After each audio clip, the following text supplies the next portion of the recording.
Hello and welcome to another edition of Toys from the Attic. For today's episode, I thought we'd be taking a look at the new Teenage Mutant Ninja Turtles, Spike. The name's Slash. Okay, it's Slash then. Without further ado, let's take a closer look at this guy.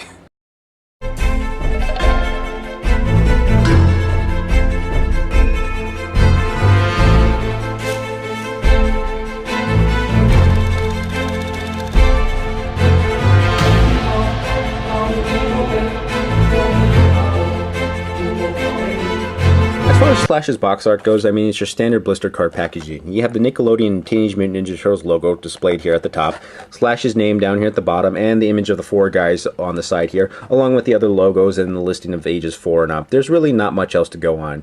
You've seen one packaging of the Teenage Mutant Ninja Turtles, you've kind of seen them all. Now, the back of the box is actually where it becomes a little bit more interesting. Next to the image of Slash here, we're given his bio, listing his personality and backstory along with his weapons and his allegiance to Team Krang. I find that kind of odd because if you've ever actually seen the show, you know that he hates the Krang, along with most everybody else except Wrath. So to put him on a team that he's actually attacked on several occasions just seems a little bit weird to me. If anything, I would have expected him to be a member of the Foot Clan more than anything else. Although I could kind of ask the same question of why the Neutralizer is considered a member of Team Turtle and a good guy, but what are you going to do? It's probably one of those things that the toy designers came up with way before they knew what stories were going to go into the show. Anyways, without further ado, all that matters to me is that we have a new Slash action figure and I can't wait to get him out of the box.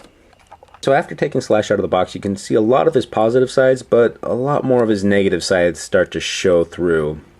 He's overall pretty show accurate. I mean, you got a lot of the good coloring down there and overall body shape, but there's just some things that are a little bit off. I think it's mostly in his face. It's just not as pointy as it should be. It just seems a little bit flat, and that kind of just seems weird to me. Also, his mask it doesn't pop out as much, and from a distance you kind of hardly even see that he has any eyes at all. Yeah, granted, his shell isn't as big as it should be in the TV series, but I know that they're trying to cut corners and make these things as cost efficient as possible. His coloring goes, there's some art paint deco that is missing. I mean, the horn right here and some of the spikes on his shell and his fingernails and toenails, yeah, those should be green. But I can overlook that, and along with his mace, I mean, that's the same type of coloring as his legs. I can paint those myself, and that's not a big deal. His articulation is fairly good on his upper body. I mean, his arms kind of swivel and turn right here, and it's very fluid and very, I don't want to say loose, but not very tight, so it's just that right level. He has a little bit of elbow articulation right here, but no wrist articulation. That's kind of sad, because I think he would have benefited really well from it, just like all the other turtles.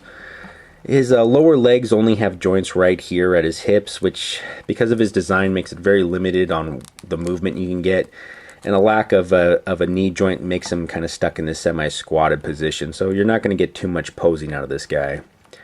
The downside also is the plastic that they used for his arms is very, very stiff, so it's kind of hard to get his weapon in and out of there. I'm afraid that stress marks are going to form on his arm or on his hands after time.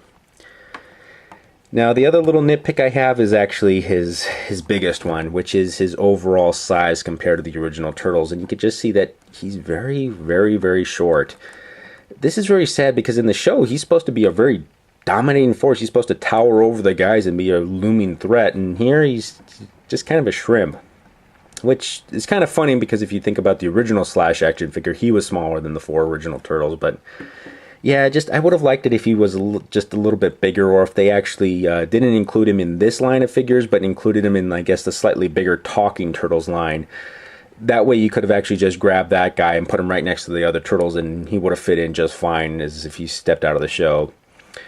Other than that, though, Slash is still one of my favorite characters from the old 80s line, and actually in the show, too, so I don't have too many regrets buying this guy. If you're a fan of Slash and just the new series overall and you want to complete the collection, I would definitely say pick them up. But if not, just take from this review what you can and make the decision for yourself. Once again, thank you for watching. If you enjoyed what you've seen today, please help me out by sharing, liking, or even subscribing. Comments and advice are also appreciated. Who knows, some you suggest may appear on the show in the future.